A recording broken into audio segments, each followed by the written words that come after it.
Colega advogado, colega advogada, sejam mais uma vez bem-vindos ao nosso curso Advogando perante o Tribunal de Justiça do Estado de Alagoas. No módulo passado, nós falamos sobre a estrutura, sobre os horários dos órgãos fracionários do Tribunal de Justiça, nós falamos sobre a questão das substituições, das convocações, e agora nós gostaríamos de entrar principalmente nessa parte mais de competência de cada um dos órgãos jurisdicionais. Aliás, é importante que vocês compreendam que nós separamos esse curso justamente aliando uma parte mais técnico-administrativa, uma parte mais teórica, mas também nós vamos tratar de questões muito mais práticas, muito mais pragmáticas, sobre como a estrutura da sustentação oral, sobre a questão dos memoriais, como a gente já tinha narrado na primeira parte do módulo. Agora, no entanto, para que vocês possam ter essa compreensão e não, eventualmente, se assustarem ou não conhecerem ou não saberem onde protocolar ou para quem protocolar eventuais classes processuais, é que nós gostaríamos também de tratar dessa questão relativa às competências de cada um dos órgãos fracionários, começando, obviamente, pelo mais importante órgão fracionário do Poder Judiciário, do Tribunal de Justiça do Estado de Alagoas, que é o Tribunal Plenário. Vamos para a tela. O Tribunal Plenário, ele tem, obviamente, que aqui são somente as principais competências. Em relação aos demais órgãos fracionários, nós vamos colocar todas. É porque, justamente, o Tribunal Pleno, ele tem inúmeras competências que, para nós, ficaria muito complicado de colocá-las exatamente aqui somente no slide. De toda sorte, essas são as que os advogados têm digamos, uma recorrência maior na sua atividade profissional. Então, por exemplo, a técnica de ampliação de julgamento do âmbito da seção da especializada cível, os embargos de declaração opostos aos próprios acórdãos do Tribunal Pleno, as ações rescisórias opostas aos próprios acórdãos, os conflitos de atribuição ou de competência entre desembargadores e entre órgãos do Tribunal de Justiça, outro importantíssimo que são as ações de reclamação. Para o colega que não sabe, para a colega advogada que também ainda não atuam no Poder Judiciário de Alagoas, a reclamação é um instrumento jurisdicional importantíssimo, porque ela é utilizada para fazer valer as decisões já tomadas pelo tribunal. Então, quando se verificar que na prática uma determinada decisão do Tribunal de Justiça, um determinado ato lavrado, um acórdão do Tribunal de Justiça, ele não está sendo obedecido, é possível ir direto ao Poder Judiciário por meio de reclamação para que o órgão, para que o Tribunal de Justiça tome conhecimento dessa inação, dessa inefetividade, dessa desobediência e possa tomar as medidas necessárias. Então vejam, essa é uma das medidas cabíveis, uma das ações possíveis diante da competência do Tribunal Pleno.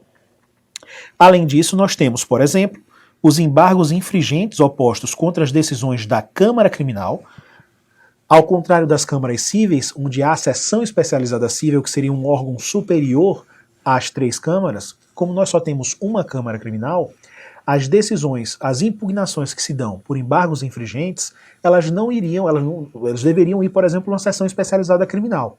No entanto, ela não existe. Então, para evitar esse problema, o que é que o nosso Código de Organização faz? Ele diz que os embargos infringentes tomados contra as decisões da Câmara Criminal têm assento, têm competência também no Tribunal Plenário. Além disso, reclamação para dirimir divergência entre acórdão da turma recursal e jurisprudência. Eu não vou ler todos aqui, vocês estão com o material diante de vocês e vão ter disponível o PDF, onde vocês podem fazer uma leitura melhor, mas, acima de tudo, gostaria de encerrar principalmente com as revisões criminais. Incompatibilidades, suspeições e impedimentos não reconhecidos aos desembargadores magistrados de primeiro grau e procuradores de justiça também vão para o Pleno. Lembrem-se, o Tribunal Pleno, como a gente disse no módulo passado, ele é composto pelos 15 desembargadores integrantes do Poder Judiciário de Alagoas, do Tribunal de Justiça do Estado de Alagoas.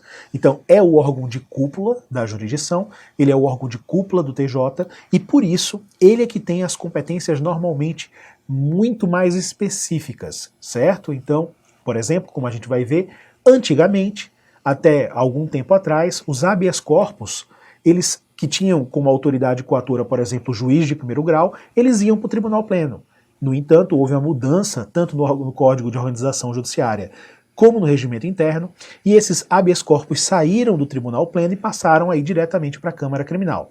Então, justamente para que vocês possam perceber essas nuances, nós separamos cada uma dessas competências dos órgãos fracionários em detrimento do Tribunal Pleno, para que vocês não se equivoquem, para que vocês não tenham dúvidas. Então, se a gente seguir, vocês vão ver que a seção especializada civil, como vocês já viram, é justamente a reunião das 3 câmaras cíveis. Então, normalmente, como cada Câmara Cível tem 3 desembargadores, nós teríamos 9 desembargadores ao todo participando dessa reunião das câmaras cíveis e justamente numa tentativa de unificar-se a jurisprudência, unificar-se as decisões de cada uma dessas cortes. Então vejam que a competência delas é muito referenciada nesse sentido. Vamos lá. Os incidentes de assunção de competência de resolução de demandas repetitivas, bem como o deslocamento de competência previsto no Código de Processo Civil, os embargos de declaração opostos aos seus próprios acórdãos, as ações rescisórias dos julgamentos de primeiro grau da própria seção ou das respectivas câmaras e também os mandados de segurança quando a autoridade coatora for juiz de direito.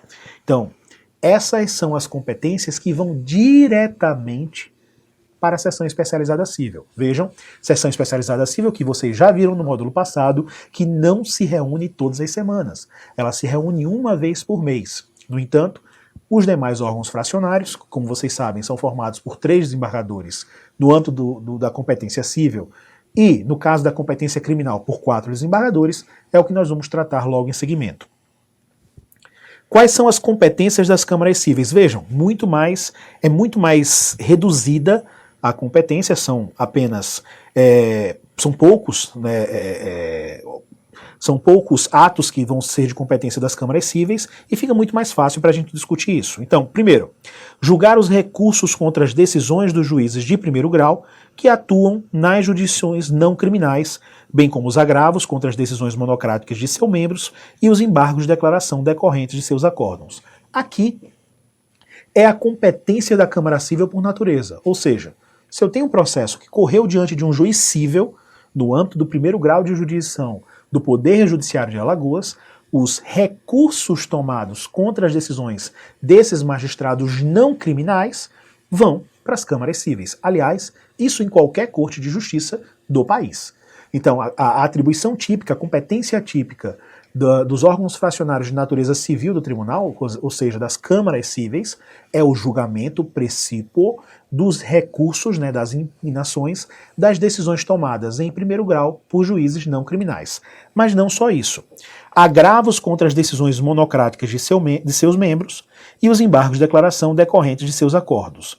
É também de competência das câmaras cíveis promover a restauração de autos nos feitos de sua competência, julgar os recursos contra as decisões de natureza cível proferidas em sede do juízo da infância e da juventude da capital, bem como as penas de multas aplicadas administrativamente. Outra questão, e agora sim importantíssima, que vai necessitar ou demandar da gente uma análise maior: julgar os habeas corpus quando se tratar de prisão civil. Senhores, prima facie, é muito comum que nós imaginemos que a competência para julgar habeas corpus é da Câmara Criminal. Aliás, no módulo passado nós já iniciamos essa discussão, afinal de contas, normalmente se vem à cabeça que o habeas corpus ele é um remédio jurídico de natureza heróica, um remédio constitucional que tem a finalidade de cessar um constrangimento ou um risco de violência à liberdade ambulatorial, à liberdade de ir e vir. Talvez um dos remédios mais importantes, remédios jurídicos mais importantes que existem previstos na própria Constituição. Ele é uma ação autônoma de impugnação, ele não é recurso. E vejam que coisa interessante. O Código de Organização Judiciária, o regimento interno também disciplina dessa forma, ele diz que é de competência das câmaras cíveis o julgamento de habeas corpus, frisem-se, quando se tratar de prisão civil. Ora, quais são as modalidades de prisão civil?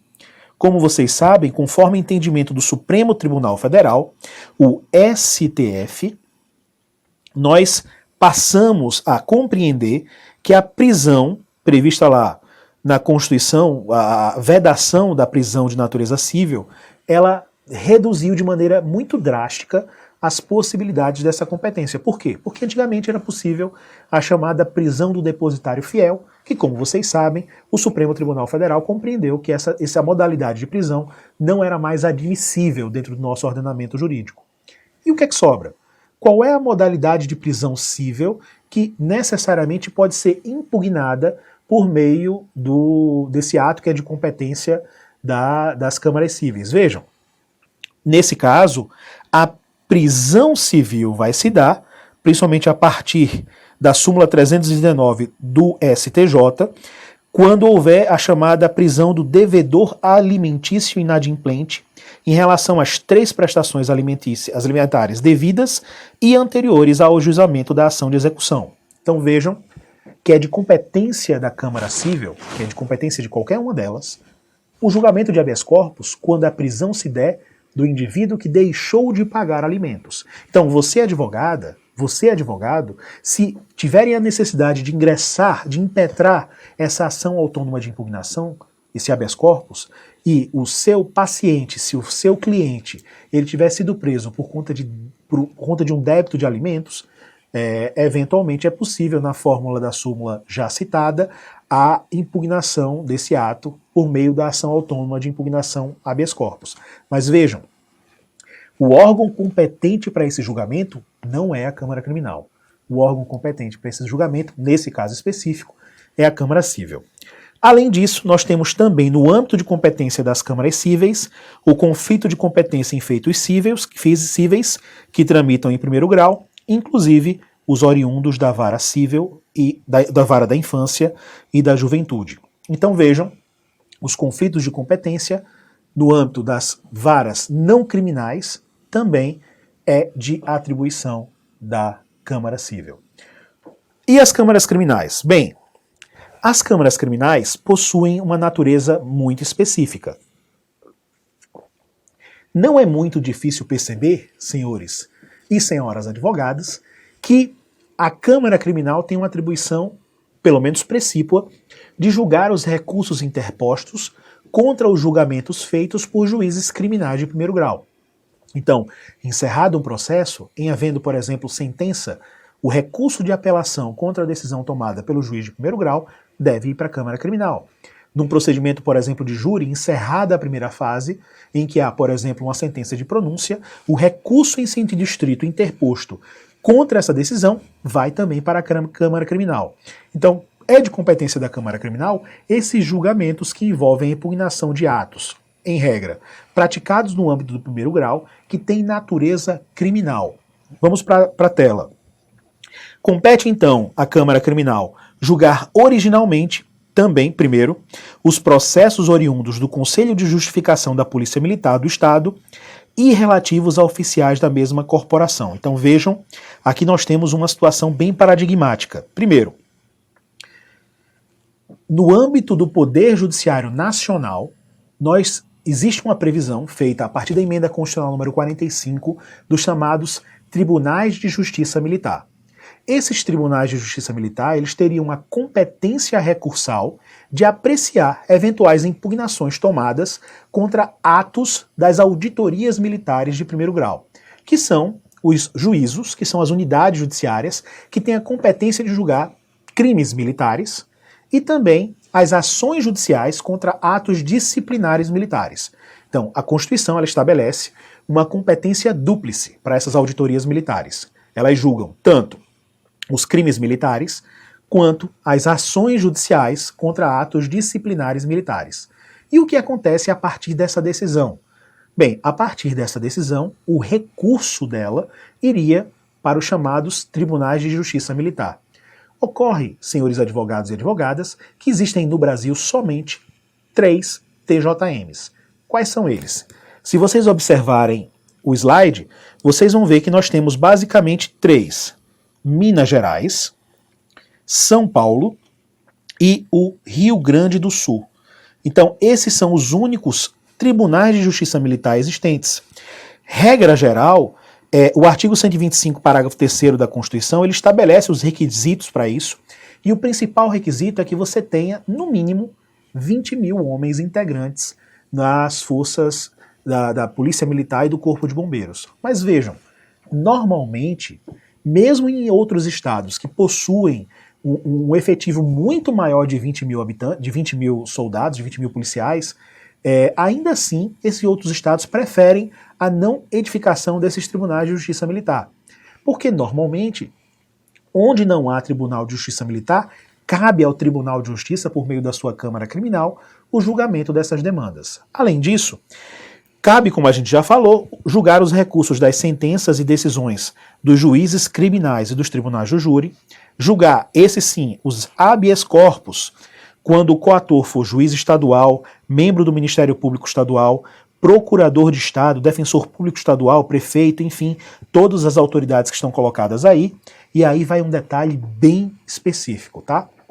Vejam, no slide nós falamos que a competência de julgamento dos habeas corpus criminais aqui se dá quando a autoridade coatora for qualquer uma dessas autoridades. Cuidado. Quando a autoridade coatora for essas autoridades, a competência é da Câmara Criminal. No entanto, se o habeas corpus tiver como paciente uma dessas autoridades aqui, a competência passa para o pleno. Então, esse é um detalhe muito específico que é importante que vocês saibam, principalmente no endereçamento das suas ações autônomas de habeas corpus. Então, vejam, se a autoridade coatora, vamos para a tela porque fica mais fácil de vocês perceberem. Se o habeas corpus tiver como coator juiz estadual, membro do Ministério Público e qualquer uma dessas autoridades descritas no item C, a competência para o julgamento será das câmaras criminais. No entanto, se ao invés de coator eles forem os pacientes, se eles forem, o paciente for um juiz estadual, o paciente for um membro do Ministério Público Estadual, um procurador de Estado e assim sucessivamente, aí a competência se desloca da Câmara Criminal e passa para o Tribunal Plenário. Além disso, nós temos a ordem de execução de pedido de extinção de medida de segurança, a promoção de restauração de autos relativos a feitos submetidos a seu julgamento, os pedidos de desaforamento, por exemplo, quando acontecer no âmbito de júri, em que houver a necessidade de se desaforar o julgamento de uma comarca para outra ou mesmo para a capital, cabe à Câmara Criminal, os conflitos de competência entre os magistrados de primeiro grau que atuam na área criminal, a execução das suas próprias decisões, enfim, todos esses atos que estão colocados aí no slide para vocês e que vocês podem pausar, que vocês podem passar de uma forma mais lenta ou eventualmente passar de uma forma mais acelerada, mas que também estarão à disposição de vocês no PDF. Então, senhores, para encerramento dessa primeira parte, nós gostaríamos de agradecer mais uma vez a atenção, lembrando que no próximo módulo nós falaremos ainda acerca de competência, mas acerca de algumas competências especiais, como a competência do presidente, a competência do vice-presidente, em determinadas atuações, como por exemplo, na admissibilidade de recurso especial e de eventualmente recurso extraordinário. Muito obrigado pela atenção e até o próximo slide.